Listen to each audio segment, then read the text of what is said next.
All right, let's get to it. Lies, lies, and more damn lies. The Tucker Carlson story, a Lifetime Channel production. All right, so to the audience here, the February 2026 controversy surrounding Tucker Carlson's Ben Gurion Airport interview with the United States Ambassador Mike Huckabee has spotlighted multiple cases of alleged deception. Actually, not multiple cases of alleged deception, but multiple cases of deception.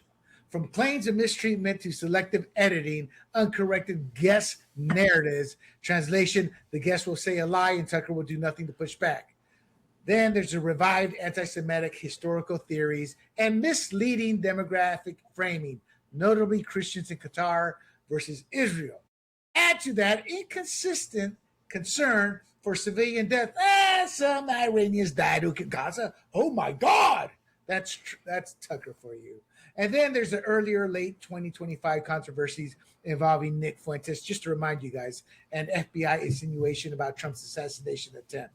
And you're starting to get a pattern now fueling fierce debates. For example, one of his supporters, Megyn Kelly, has fallen from the top 5 to right around 20-ish in her podcast rankings. So the backlash on Carlson and his supporters is happening. Now, first, let's start with the story that kicked off this firestorm, a quick airport stop that somehow became international detention drama. We saw the film, the video. He claimed he was detained. It's kind of hard to claim you're being detained when they just follow protocol and the guy's following protocol. Hey, Tucker, click, click, click. And they're taking pictures, treating him like a star, So we'll start with G. Did Tucker intentionally exaggerate a routine airport screening into a detention narrative for dramatic effect? Or was there something about the Huckabee interview that genuinely triggered unusual treatment from Israeli security, the Mossad? Well, I don't know. Tucker has been saying controversial things about Israel, and I think anyone should assert the right to say, well, I can criticize a country's political decisions or whatnot, right? So that's fair game. But when he goes into the racial or the religious part of it, that's a step too far for me and maybe for them. And they say, well, if you're talking about having us take genetic tests and stuff, you're getting we're going to get to all that, G. Okay, yeah, I want you to focus on the airport. We all saw that film. Yeah, if they're taking selfies with him, I'm sure that's just a routine thing, unless they throw him in a back room and question him. But I don't think they're going to risk something like that with someone as popular as Tucker. And, even if he's falling from grace a little bit, he's still popular. So they're not going to do that. And he has a very big microphone. I mean, bigger than this big thing right here. So, no, they're not going to take that risk. And I think Tucker might be overplaying his hand here.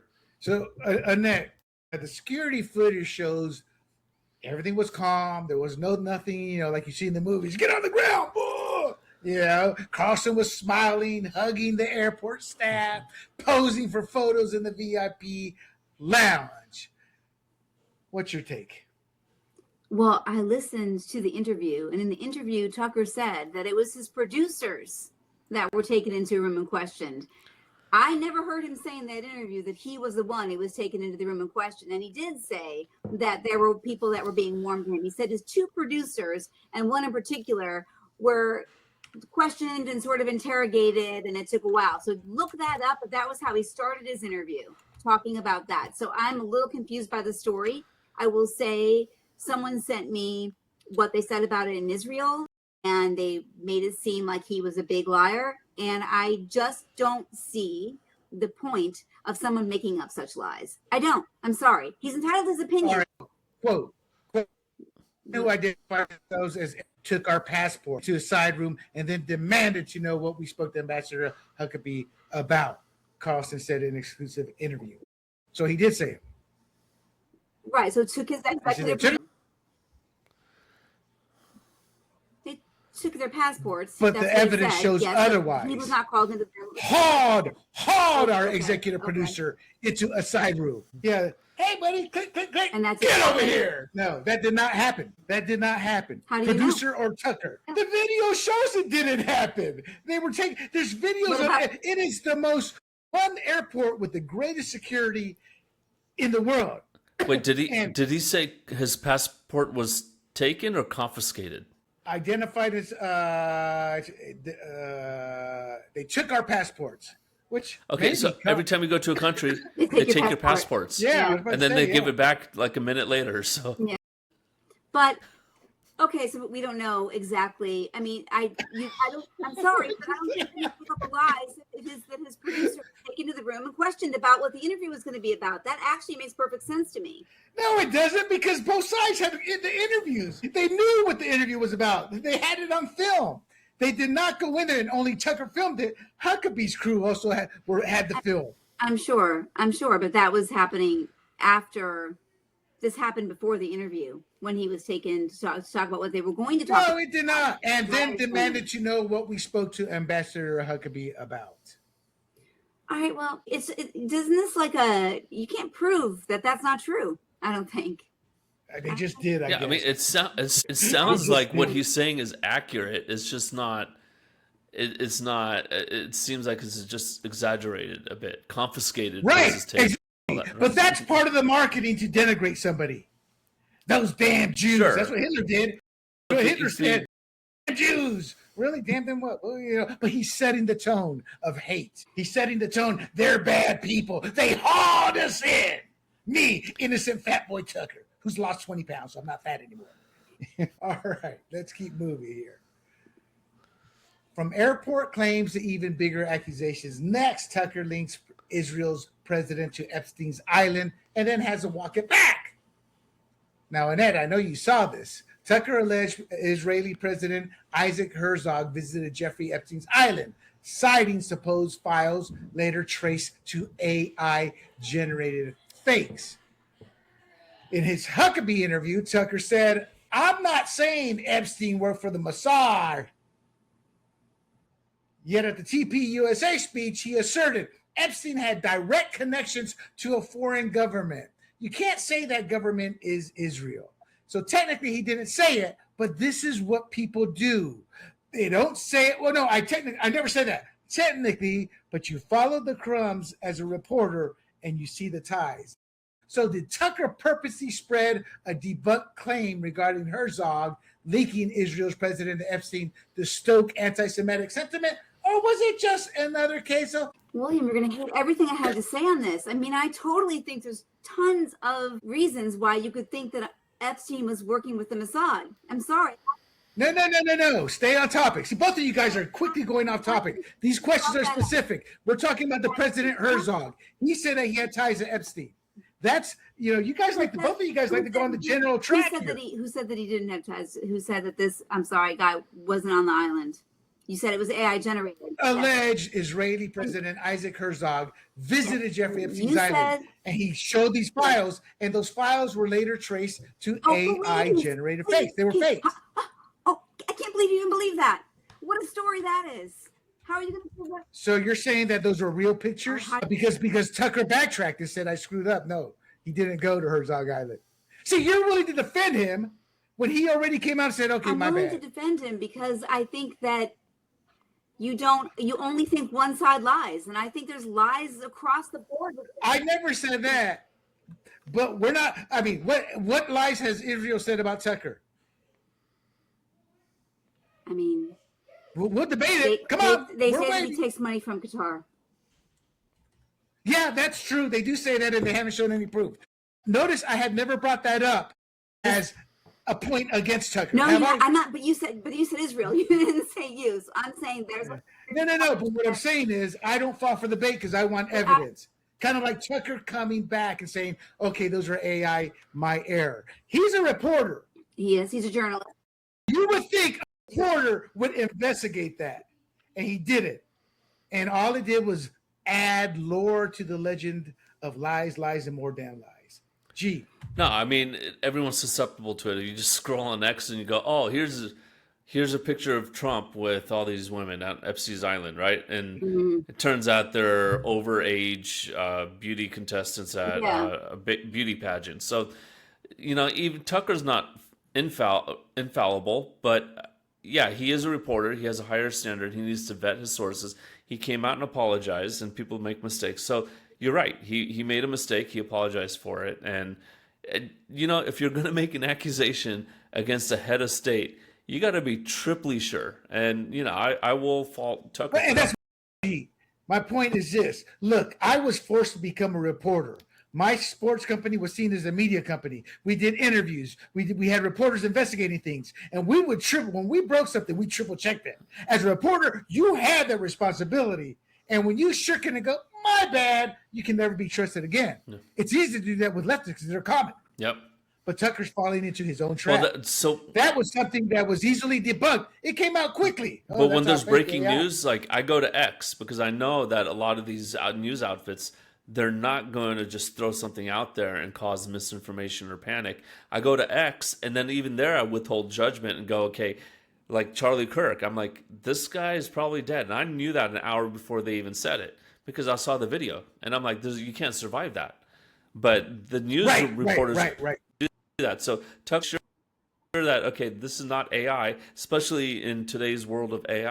So I think what you're saying, William, is that he was all too quick to make this accusation because it fits his narrative that he's been trying to get out there pretty much almost like. That's one aspect of what I'm saying, but it's like a crack at it. He just can't help himself. Okay, now what about this point? Tucker tries to have it both ways, denying he ever said Epstein worked for Mossad while openly implying Epstein had ties to a foreign government that can't be named, wink, wink, meaning Mossad. It's a classic journalistic dodge. Sow suspicion, then retreat behind technical deniability when challenged.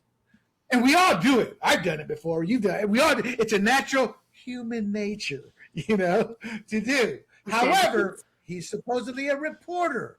The question is, why do his defenders keep excusing that tactic, knowing it's a deliberate manipulation meant to mislead without accountability? Gee. Well, I mean, we're a celebrity society. I mean, you look at Michael Jackson, and I'm a believer that Michael Jackson committed crimes, and we all know what we're talking about. But you'll find a lot of people out there say, no, but he made great music. I don't believe he committed crimes, right? Okay. So what's the analogy with Tucker? He's a great reporter. Yeah. Michael Jackson, P. Diddy, and I'm not saying Tucker's guilty of anything. No, I agree with you. Tucker, I agree with you. It's like, well, I love the guy.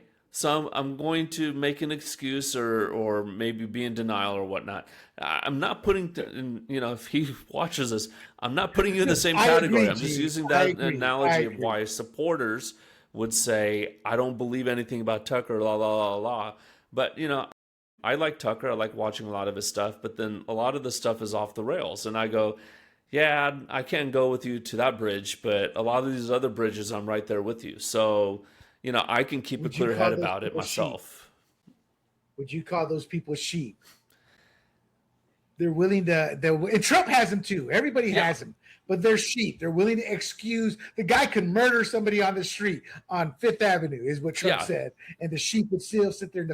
I mean, I'm not going to call them sheep. I think that I'm just going to call them like they've got nothing bigger in their life, and they're not centered, so they need a person to look to, like an idol, in order to center themselves. I'm not that way. Like my idol, you can't see him because he's up in heaven, but so he's my center. But yeah, I don't follow any person. I follow this thing and my faith. That's what guides me. To the audience, G's a great politician. Used to be a state legislature because that was a political answer of saying, oh, they're sheep, but they're not sheep. Annette. I think you're not going to love my answer, but I think I never do when it comes to Tucker. You anyway. Tucker is actually trying to come at a truth. No, I believe his sincerity. I'm not sure he's arrived at what the truth is, but I also think, and you might disagree with this completely, but I don't. I think this is a true thing about human beings that we do. When we hear something that's true, it resonates somewhere deep within us. So when I listen to Tucker on this issue, I'm thinking to myself, I think some of the things that he's saying, some of the things that he's reaching for could actually be true. Sometimes I agree with G, and I thought the second half of the interview really went awry. The first part, when they were talking about boundaries, that was very interesting, and I'd love to talk about that. The second half, when they were talking about sort of ancestry and like who is Jewish. We're going to get that. truth, and we aren't we all truth. But answer the question, Annette. The question is, he wants to have it both ways, is how many of us see it. He denies he ever said Epstein worked for Mossad, but then openly implies Epstein had ties to a former foreign government that can't be named, but he's implying it's the Mossad in Israel. And that's what you call classic journalistic dodge, and it's vile, it's evil, it's wrong, because that's your classic, what's it saying, I want my cake and I want to eat it too. That's what he's doing there. So the question is, why do his defenders excuse that tactic? You got to call that tactic across the board to anybody. We call Trump out at times because when he does that, I think it's duplicitous, but maybe he's doing that because he can't prove it. But I agree. But I don't follow him blindly like a sheep. I listen to his questions, but I think that's a duplicitous move. Yes, and it should discredit him on that issue. And for me, that's not that important to me, whether or not Epstein. So I'm looking at other things that he's talking about and trying to find the truth there. So I'm not worried about that part of it. See, to me, it's the most important aspect because it's subliminal. It's subliminal. It's how you win the argument. It's how you win the debate. Why do you think I sarcastically go wink, wink? It's because he knows what he's doing to get his point across without technically saying it. It's a way to get your point to the other individual, but you have plausible deniability. And when you're supposedly putting the truth out there, that's a big no. To me, that's very important. It is important for William. Because when you sit there and ignore that or say that's no big deal, then you've moved the step. Then you've moved the goalpost over a notch, because the next one it'll be much easier, to sit there and agree with his next screw up. Well, he did it for this, he did it for that. He's So to me, it's very important. Either say it or shut the hell up, or show us the evidence that ties. See, my whole issue with Epstein, it's easy. It's like what G said with the 9/11. They look at the explain it. They don't look at evidence. They look at gaps in the evidence and exploit that. They say, well, or they'll misrepresent evidence. Like, for example, they took some interview of a guy saying, and I saw it come down like a missile and hit the Pentagon. They took out I think the loose change was the documentary. They took out the first 5 seconds. I said, and I saw a 747 come down like a missile and it hit the Pentagon. And they're like, see, he said it looked like a missile that hit the Pentagon.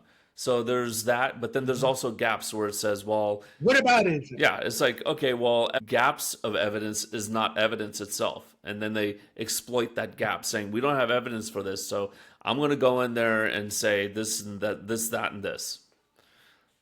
And that's what I'm saying, in that he has no evidence, but he plays the little journalistic juggling game there with, I'm not saying, but wink, wink. Okay, once the interview aired, the cuts became the real story.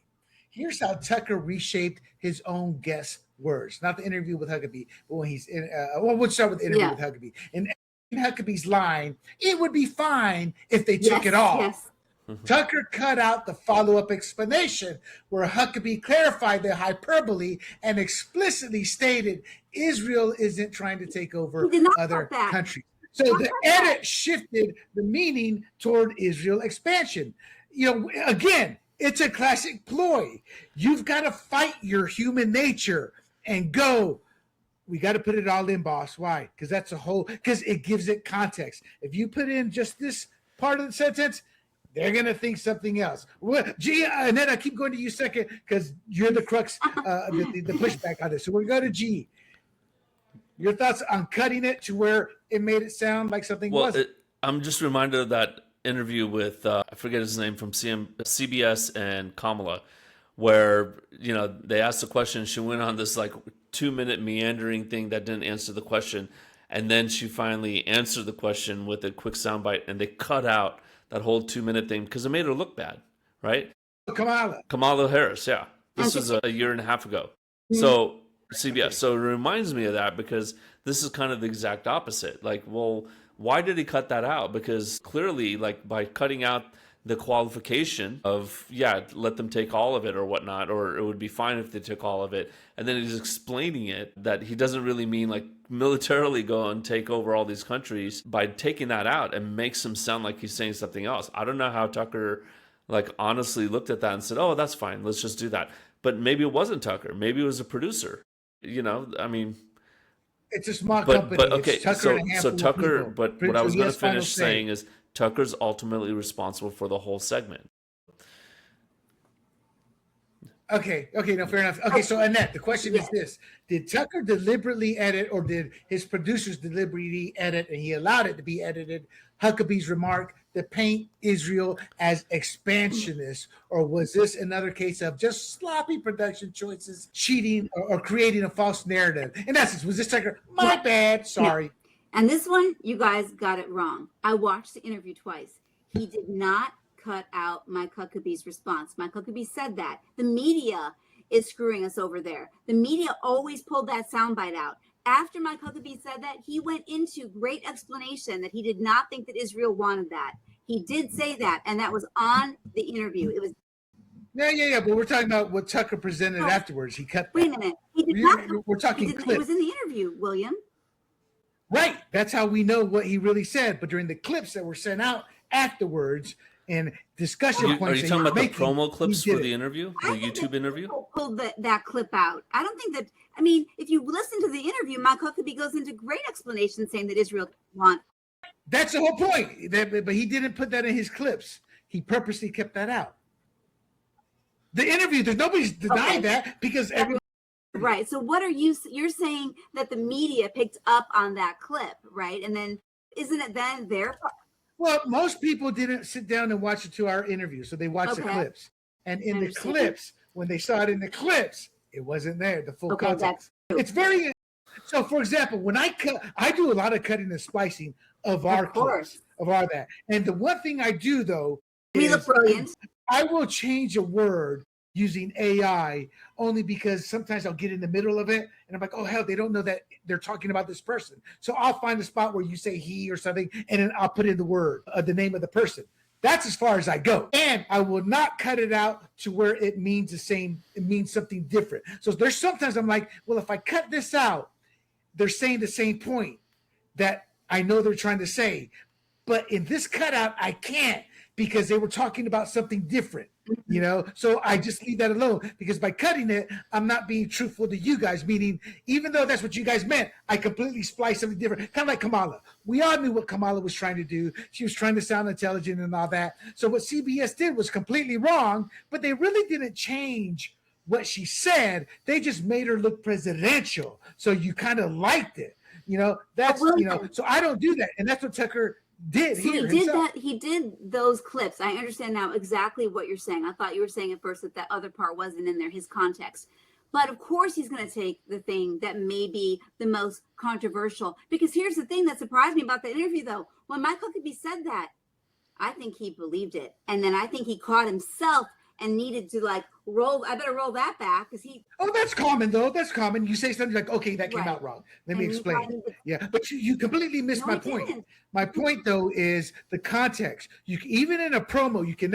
It's like John and I had a conversation. My former partner, Big John, and I said, John, when I do these shorts, I use hyperbole, but I never stray from the truth. What you're, I think, confusing is hyperbole versus actually taking the statement out. I think that's what Mike believes, and I think that's why he put it out there. What I will say is, I was I had my feed, and this one guy on the Vetted podcast said a big alien ship's coming here in 2027, and I forget what the comedian actor's name is, right? And I'm like, oh wow, I got to watch this, and he's saying, yeah, I got a text. I don't believe it, but I got this text, but the title said that it made you think he was believing it, so it got me to click on the video. So there is a sense of clickbait. Yeah, and that's what clickbait is also considered unethical. That's clickbait. People had never used. Oh, that's clickbait. That's not in great, the last 15 years. Ever since Facebook, clickbait is everywhere. No. Not yes, Facebook. But who mastered clickbait? BuzzFeed. Yes, you're right. Clickbait. Yeah, top 10, but you'll never believe the third. Isn't it more interesting that he said that, though? Shouldn't we be talking about what Mike Huckabee said? Isn't that the most interesting part of all? Okay, quick lesson in life, which you already know, but I'll remind you, human nature. we all want the salacious, is that the word? We all want the salacious stuff. Right. You know, that's what gets us. That's just human nature. All right. So let's leave the mic for a brief moment here. And guys, we're way over, but we're having fun. Here's the left hook on Tucker right here. And it wasn't just editing. Some guests on the Tucker Carlson network, they get a platform without the facts catching up until later. Guest Tony Aguilar, I love my little Spanish accent. Aguilar, I saw this interview. The IDF killed a Gazan boy, later proven false. Discussion point: was Tucker protecting a false narrative by refusing to correct his guest's debunked claim about the IDF killing a Gazan boy, or does he genuinely believe that sincere belief excuses broadcasting misinformation to millions? Now, as BuzzFeed would say, shocking, and you'll be even more shocked at my answer. But we'll start with you.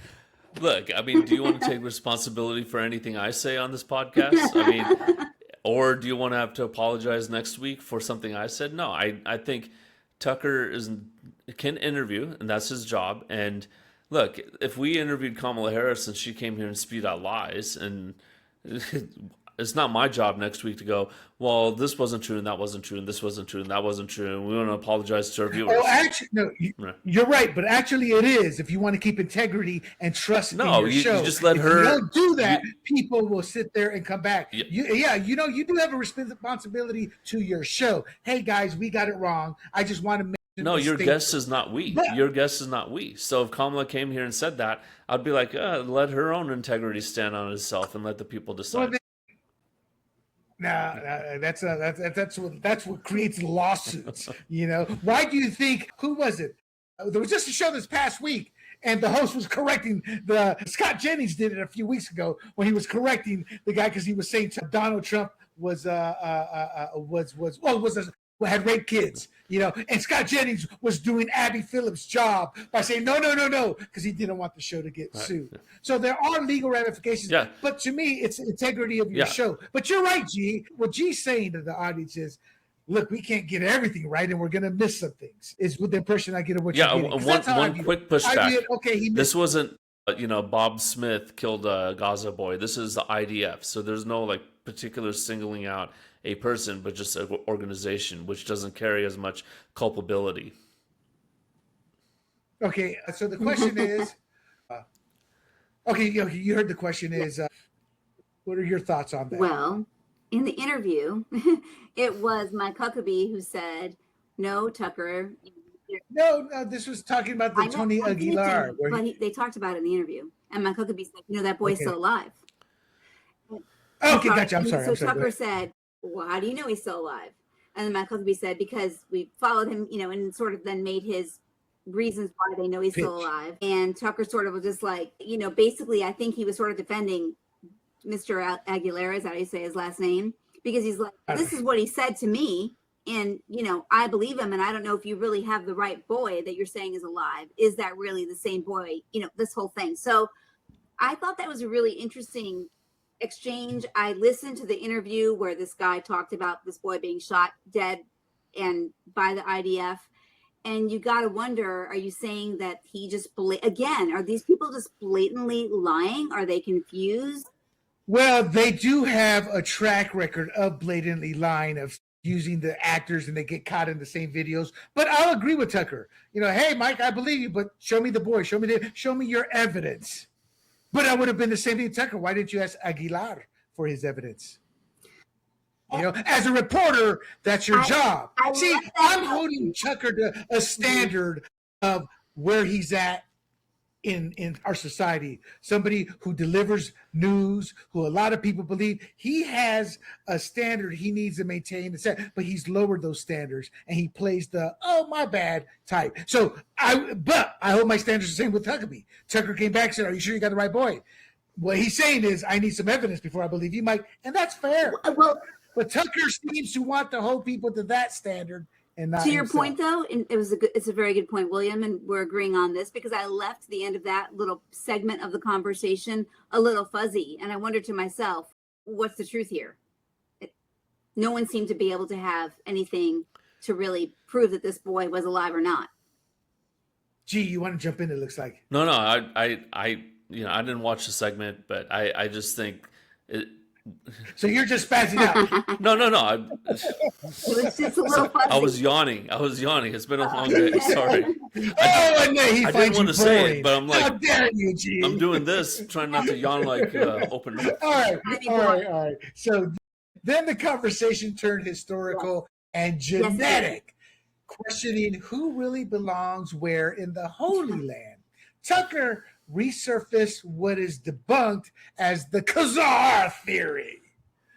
For some reason, I'm thinking He-Man and the Khazar theory. I don't know why that came to mind. But the Khazar theory, suggesting Ashkenazi Jews aren't biblical descendants and urging DNA tests on Israelis, a move condemned by historians and faith leaders as anti-Semitic pseudoscience with neo-Nazi origins. G. Or origins. How do you say it? Origins? It's not origin. G. Your thoughts on Tucker going down the road of genetic DNA testing for Jews? Look, Are you a Jew or not? This is the bridge too far for me, right? Yeah. Like, we're beyond this. And the claim to any land based on any racial guideline is ridiculous in this day and age, especially with so much movement across the globe. I mean, what are you going to say? Like, where do I belong? Because I belong in Sindh, India, which doesn't exist anymore. It's now Sindh, Pakistan, right? Based on my racial, but I was born in Montreal, Canada, and I grew up here since I was in preschool. So this is my home. So you're Canadian. You're Canadian by birth, Indian by blood, and American through and through. So it's like, okay, well, where are you going to put me based on, racial tests and all that? You won't have a place for me. And I'm an American citizen, right. So this is where I belong.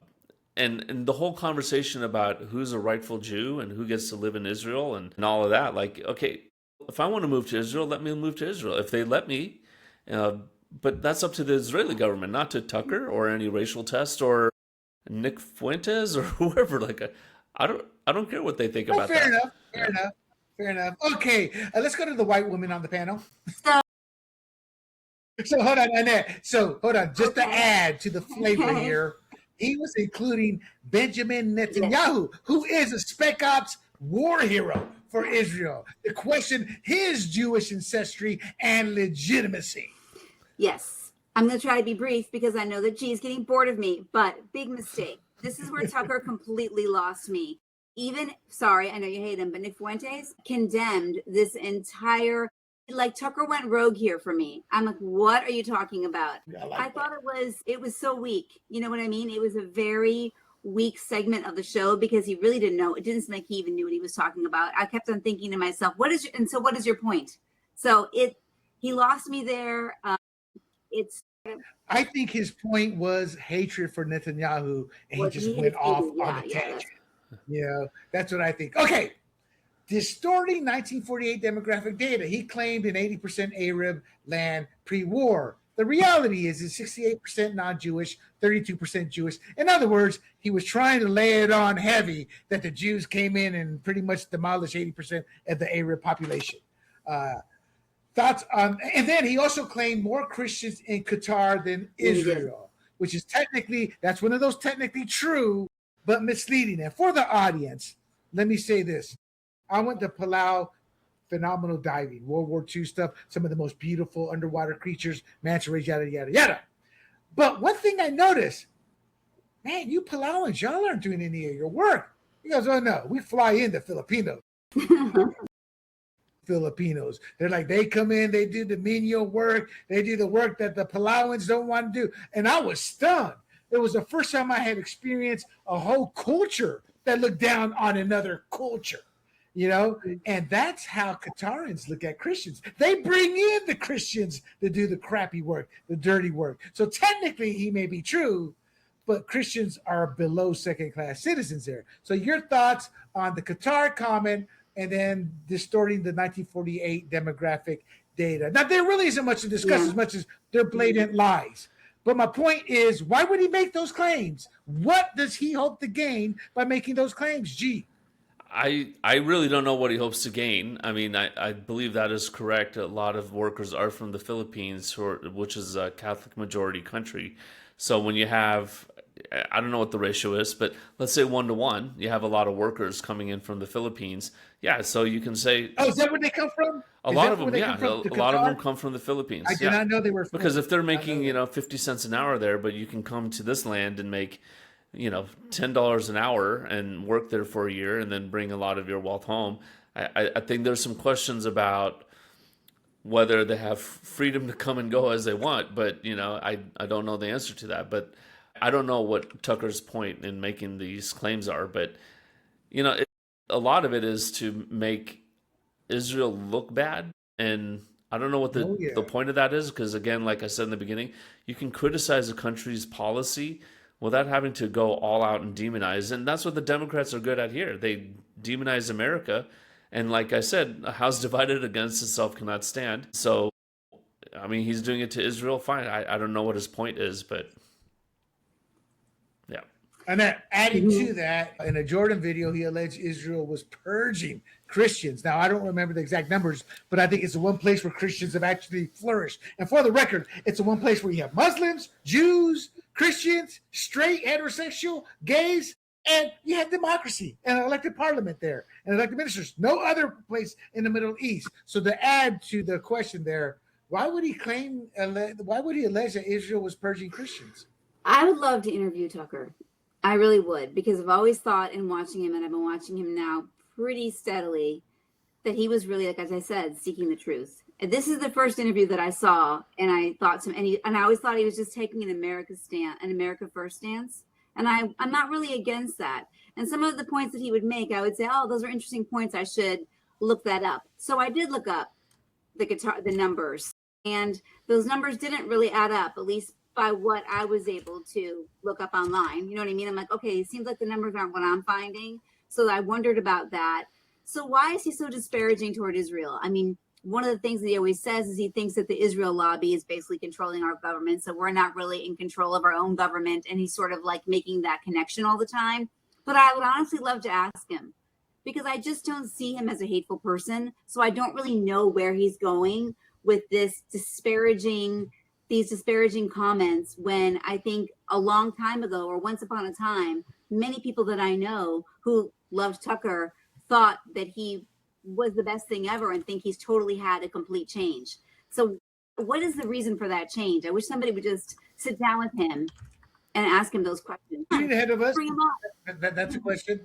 Okay. I mean, he always says that. And I want to say it was Ben Shapiro, but he had a great segment on one of his podcasts talking about how the dentist lobby, the Israelis are competing with the dentist lobby, in terms of money, like 12 billion or something like that. And it's one of the lowest amount of monies put towards lobbying in Congress compared to big pharma and others. So that's one of those myths. Oh, they control, really. So they can't even get the Congress to vote on a lot of pro-legislation issues that Israel wants them to vote and align with Israel, but yet, according to Tucker, they control the our political system. Yeah.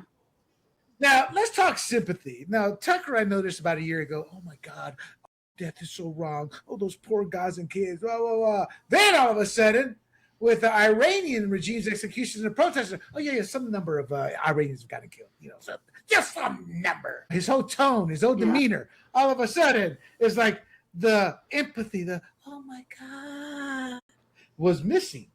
Just some number of Iranians. Maybe to me, because it wasn't Israel involved. Gee, your thoughts? Yeah, I mean, I don't get that. Selective outrage is what. I mean, but he has an agenda, right? And I don't know what the agenda is, but it's clear. I mean, you're right. There is some kind of anti-Israel agenda, but I'm more objective. Like Israel is. I mean, I'm a big Israel supporter. At the same time, they're not perfect, and we've all acknowledged that. Same thing with Gaza, and all those people are not evil. And I would be surprised if even half of them were evil. But Hamas is clearly evil, and they're the government there. So we acknowledge that a lot of them do atrocities, but a lot of innocent people on the Palestinian side are suffering. Now we look at Iran, and their government is evil. Maybe not all of them. Maybe some of them are just caught up in what the supreme leader says. But yeah, a lot of innocent civilians are being killed because they want freedom, and they can't get it by protesting, and a lot of them are losing their lives. Now we might do something about it with Trump, and that's a whole nother conversation.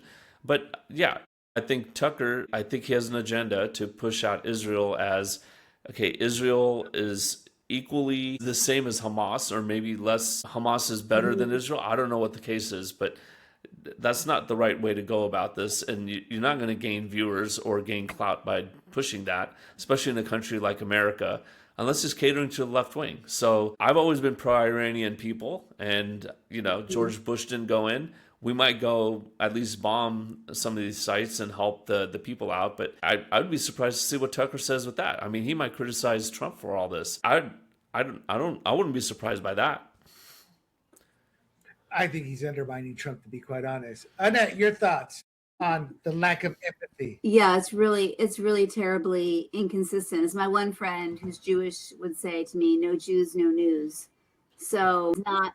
Ooh, that's good. I mean, I'm not saying ooh in a good way, but I'm like, that's good. No Jews, no right. news. And it rhymes. He always say that to me. He's Israeli, and he's like, that's why. Because if it's us doing it, all of a sudden it's the biggest atrocity, and the people and everyone's upset. But then there are so many.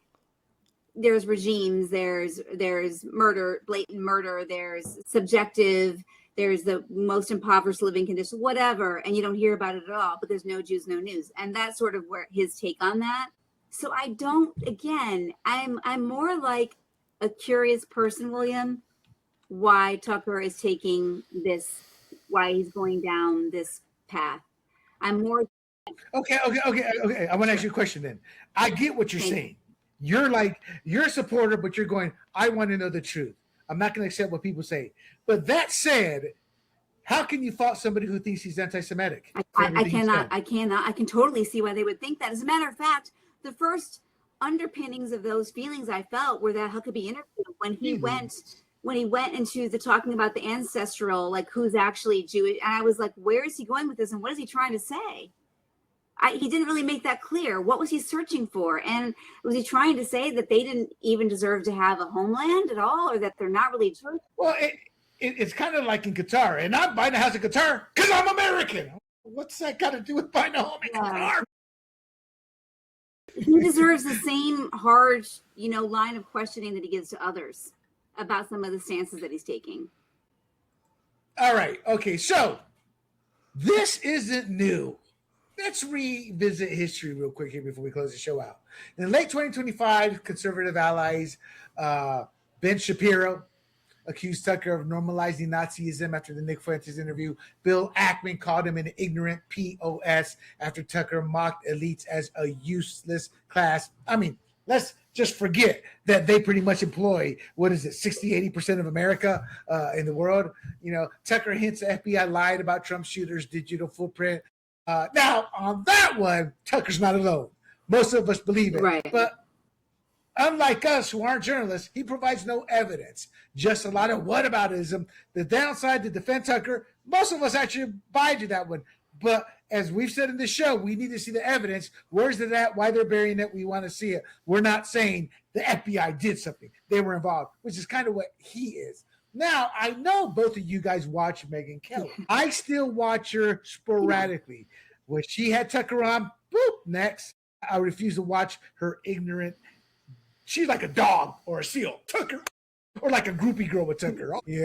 So I just ignore her. Now, she threw Ben Shapiro under the bus, despite the fact that Ben Shapiro showed her how to do a network, all that. She owes a lot to him, more so than Tucker.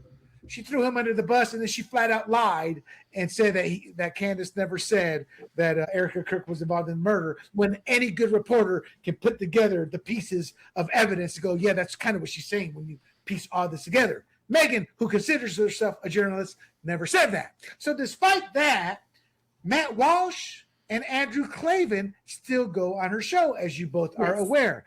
Andrew Klavan is, I don't want to say he's wealthy, but very successful Hollywood guy who can't get a job in Hollywood anymore because he came out with his conservative beliefs.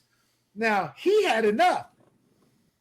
Tucker was on Megyn Kelly just The other the day, other day because of the interview. And he was spewing nonsense. And Andrew Klavan, who stayed out of it, said, enough. He slammed Tucker's Israel obsession, distorted, it's unserious, and it's dangerous. And he was essentially saying he's acting like a sillier right-wing version of legacy media. Despite being a Daily Wire host and longtime friend of Shapiro, Klavan still goes on Megyn Kelly's show and is now, for the first time that I saw, publicly responding to her high-profile interview with Tucker. He responded directly to Megyn Kelly's post, and at the end he says, "I love you, Megyn, but come on, enough." That's not a quote, but that's in essence what he was saying. My question to you guys, and if I'm completely wrong with the question, that's fine too. But the discussion point: how many Shapiros, Ackmans, and Clavens have to peel off before Tucker's groupies realize he's gone from truth teller on Fox to an agent of chaos with the Tucker Carlson network? In essence, has Tucker jumped the shark, and why? What would possess him to go down this road? Money, fame, hate, daddy issues?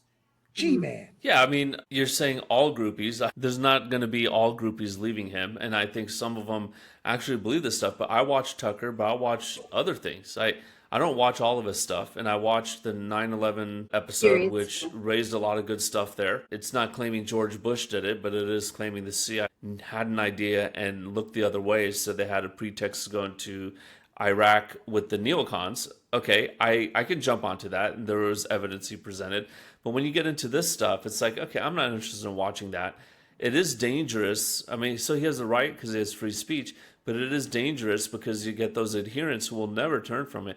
And I'm not saying, I don't even know what the percentage is. 10% of Tucker's audience, 50? I have no clue. That will stay with him no matter what the topic is. But clearly, like Annette and I, we wouldn't come here and say, oh yeah, he's talking this about Jews and their genetics and all that. Like, look, the biggest persecuted group in America, and if you watch TV, you would think, well, it's African Americans. No, it's the Jewish. They're the ones who suffer the most hate crimes in America.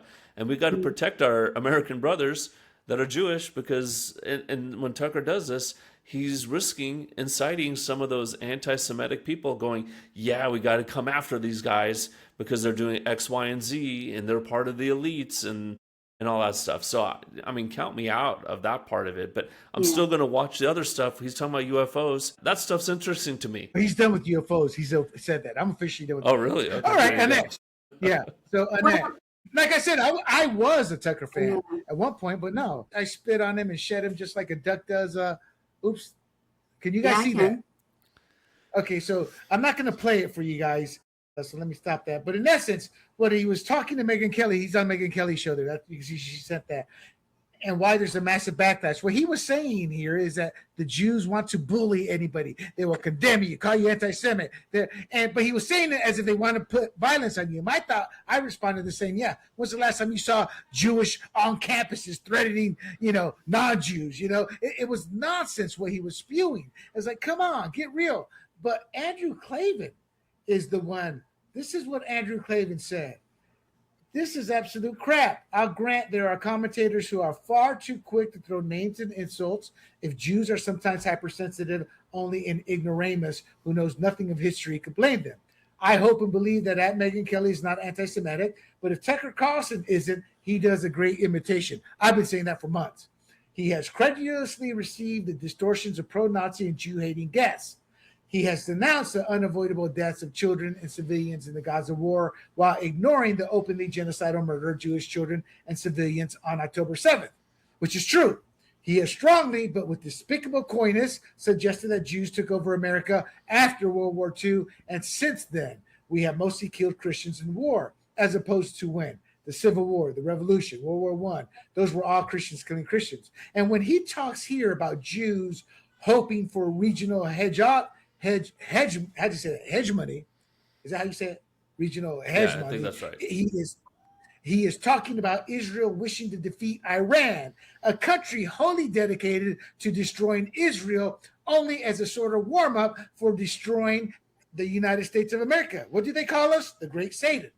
That Israel, I said that, not him. That Israeli purposes and ours should share a fairly large swath of the Venn diagram is no surprise. And what he's saying, people, is look, Iran's our enemy, and the fact that they're Israel's enemies, ooh, spoiler alert, nobody knew. Of course, that's always been the case. Then he goes on to say, Megan, you are a delight to know, and I understand Tucker's the friend, and I have friends with appalling views. It's not a crime, but he is luring you in with distortions and half-truths. His views are disgusting. Just so, Annette, and we are closing the show out. We'll close it out. So, Annette, real quick. I think it's hegemony. Hegemony. Okay, so Annette, my question to you, respond to that and the original question as he jumped the shark. But is Andrew Klavan about to get the Ben Shapiro treatment from Megan? No, I don't think so at all. You don't No, I think think so? she's extremely respectful. Okay. I do. I think she lets people have their opinions, and I think I think her opinion, and she said this before. She had said, "You're just not going to tell me who I get to be friends with, who I'm going to talk to." She just wants to maintain that freedom. I would, if I could get Nick Fuentes on this show, I'd want him on this show. I'm interested in everybody's thoughts and views, where they come from, why they're in that. You know what I mean? That's what people interview. Hold on. She threw Ben Shapiro under the bus and said he was lying when he wasn't. She thanked him for what he did for her. No. She said that was before she threw him under the bus. She came out, threw him under the bus, said he is not my friend. Yeah.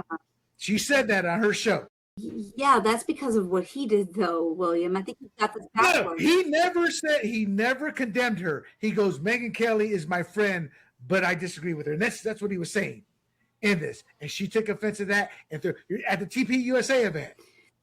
So I look at that and I'm like, yeah, Cleveland, you're going to get the Ben Shapiro. Okay, yeah. Let's you and I make a gentleman's bet. I don't think so. You're going to say yes, and we'll see who ends up being right. Okay? Well, yeah. Well, if he's not on the show in the next few months or the next 6 months, then yeah, we know he threw him under the bus. So I want you guys, the last topic dealing with this. I hope you guys read my point. I think Tucker has daddy issues. Tucker's father was a proud Christian Zionist who loved Israel and fought radical Islam. And what I'm saying is documented. Tucker has built a brand attacking Israel, Zionists, and even Christian supporters of Israel. That's the mirror image of his dad's core convictions. For my fellow Latinos out there, that means it's the opposite of what his dad believed. Tucker doesn't. That kind of systematic inversion of a father's beliefs looks less like a neutral policy disagreement and more like a son still working out his father's wounds. The Tucker we see now appeared after his father's death. Call it grief, rebellion, or plain daddy issues. But he shifted after daddy died. I think Tucker has massive daddy issues. And that's a big reason. Because none of this happened until daddy went to meet his maker. Gee, have I jumped the shark? I don't know enough to say yes or no on that. I will say that I think Tucker is a contrarian, and whether that stems from his daddy issues, I don't know. But here's my evidence that he's a contrarian. When the whole world was saying, or I should say all of America was saying, hey, we need to support Ukraine, Tucker's response was, wait, let me look at this and look at another viewpoint, right? And I think he likes to look at it from the opposite view and challenge the common view. I think that's a great thing to do. It's a contrarian way to approach things. Right. He's become a contrarian. Yeah. And that goes back. The problem is, and it looks like he's a Putin ally, right? I think what happens is then he gets really goes down the rabbit hole, and now he's there interviewing Putin and basically used as a propaganda tool of Putin to, and we all saw that interview. So I think he's a contrarian, and then he gets really in love with his own ideas and goes down that rabbit hole, and then has to somehow pull himself out of it. So about the daddy thing, I don't know. Could be true. He's a terrible interviewer. He doesn't challenge. It's a reporter. Barbara Walters, love her or not, she was not the best of mom, according to her daughter, because she was never there. But she was a hell of a reporter. She would challenge anybody who she was interviewing with some hard questions. And today they tried to demagogue her for that. Well, she shouldn't have. That was so mean. Well, that was a reporter's job. It's not a reporter's job to make you comfortable. No. If you're scared of Putin, don't go interview him. He did it for clout points. Interview Putin. And hey, we would too. But he did for clout points. You never challenged him. He didn't challenge Aguilar. Hey, Aguilar, where's your proof? But he challenged Huckabee because he doesn't like Jews for some reason. We don't know why. I think I know why, but Annette, have I jumped the shark? No, you haven't. Hashtag Tucker Carlson, I want to be on your show. I want to go to your place in Maine. But I will say that I think what you're feeling about the psychology of Tucker Carlson is that it feels like it's coming from a very primal place. And sometimes those primal... Well, what do you mean by primal? Primal is sort of like, your child, you have like a really strong response to something and you don't even know why. And then when you sort of reflect on it, yeah. Primal. And so it does feel like it's something to do with childhood. Do you know what I'm saying? Why is he having this reaction that is so intense and that is so, you know what I'm saying? It feels very primal and it feels very related. That could be. You mean me or Tucker? No, I mean Tucker. Okay, Tucker. No, I agree because having a reaction to having daddy issues is. That's what I'm saying. I'm supporting your theory. That's why I think you're introspective on his psychology. I find that interesting and I find it plausible. Yeah, because everything he hates today, his dad supported, and none of this came. So maybe he was holding it in till his dad died, and he decided to let loose. That's his anger towards his dad that he was never able to resolve. But there are issues. True that his dad was in the CIA. I think his dad may have. You don't have to necessarily be in the CIA to be at the right place at the right time and technically help the CIA out. I think he was more along those lines, So, for example, a reporter may have contact to the CIA. Can you hook us up with this contact? We need to, So, it's an opportunistic. For example, in the military, I spoke Spanish. Hey, can you find somebody? We need this done or this done. Just because I was a local speaker, I could find somebody to help with whatever we needed. Whatever port we were at, whether it was a part or not. So I think in that sense is how he may have worked. But all right. So let's close this out, guys. 2 hours, but this final hour was fun. I liked it. And I think it was great that the audience learned about a true war hero. Yeah. Like, guys, when I was writing that paper on that guy, I wasn't crying, but man, I tell you, I was moved. It was like, oh my God, to be in that moment. That's what every kid dreams of. But I hope you guys enjoyed the show. So in essence, when the facts keep clashing with the framing, where does that leave trust in the biggest conservative voice out there? And nobody denies that Tucker is a massive voice. From airport detainment claims to selective outrage, the story forms a disturbing through line of narrative manipulation, overconfidence without evidence, and selective morality. Now, Annette will disagree, but it's my closing. As debunkings, apologies, and conservative backlash pile up, the fallout reveals a crisis of credibility, not just for Carlson, but for foreign policy discourse in conservative media itself. And that's going to do it for us today or tonight on Fired Up Conservative Talk. Thanks so much for hanging out and listening. And don't forget to follow us on YouTube and Rumble. Just look for Grumblings Media and hit that subscribe or follow button. Big thanks to my weekly panel. Big thanks to the beautiful Miss Annette for tolerating me with Tucker. And as always, for the G-Man, G. Mangani, and Miss Annette Ross, I'm William Del Pilar, your conservative Latino. This has been Fired Up. And until next week, stay safe, stay informed, and live life to the fullest. We are out. All right, guys. Long show. Hey, everybody. This is William Del Pilar, founder of Grumblings Media, and I want to say thank you for watching our content. If you want to support our all-volunteer efforts at Grumblings Media, smash the subscribe button right here. 100% free, and please consume and share our great content. Click either one of these two boxes for more of our work.